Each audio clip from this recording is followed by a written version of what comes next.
Welcome back! It's a new year, but it is still Tutorial Tuesday.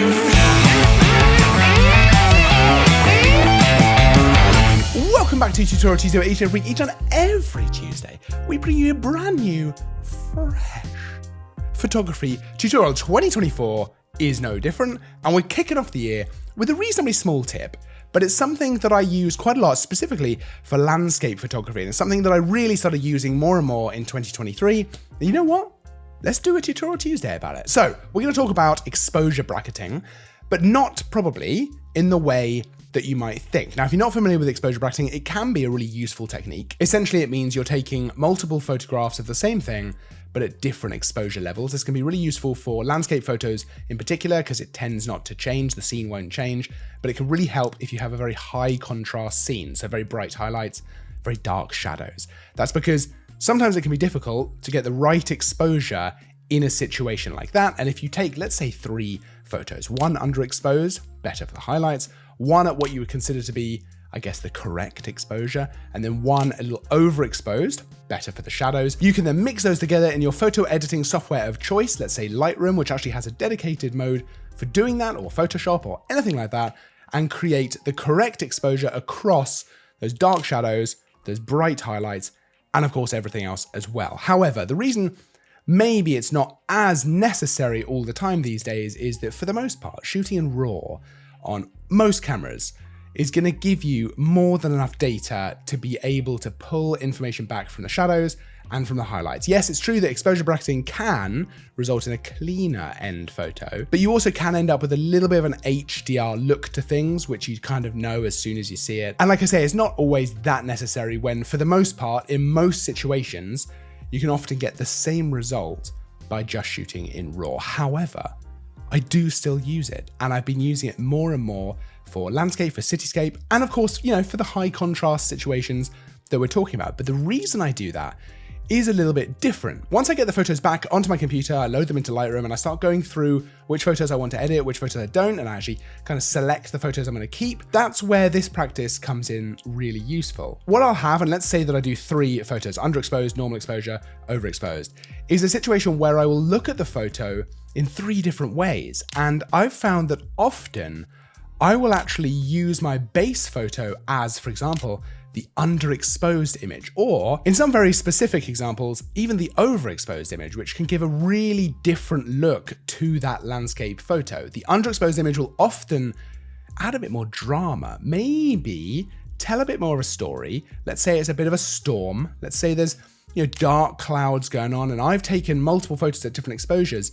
I might end up using one of the darker exposures as my base photo. Now, of course, that's something I could do just taking one photo in RAW, but it's not something that I'll explore as obviously or as readily. And maybe I would now, since I've been doing this for a little while, but it immediately draws my eye to a different way to view that photo. And it does force you to actually think about exposure in a slightly different way. I think a lot of the time we will look at exposure as being correct or incorrect, but there's definitely a creative choice that comes along with how you expose your photo. And that is the key takeaway that I've taken from actually doing this technique. Now, I've mentioned the benefits of the underexposed photos, but even the overexposed photos can create a very different look to the end result and actually give you a different way to view a photo. It can give you a much more kind of high key, very minimalist, very clean look to an image. As long as you don't go too crazy and just blow everything out, it could be a really different way of actually ending up with that final image. It's all about the style you want to go for. It's all about the vibe and the feeling you want to evoke with the photo. But this is just a great way of giving yourself more options when you come to edit. Now, like I say, admittedly, you don't need to do this when you actually take the photos. You can take one photo as a raw photo, and then you could actually, when you come to the edit, just try it underexposed. You bring the exposure down and a little bit overexposed to see what it looks like. But I find that I tend not to do that. I tend to forget, or I don't think to do it, or it just doesn't feel like it's going to work. Whereas having bracketed the photos, which of course on my camera, I can just set it to do exposure bracketing, 3 photos, click, click, click, done. I don't really have to put too much effort into making that happen.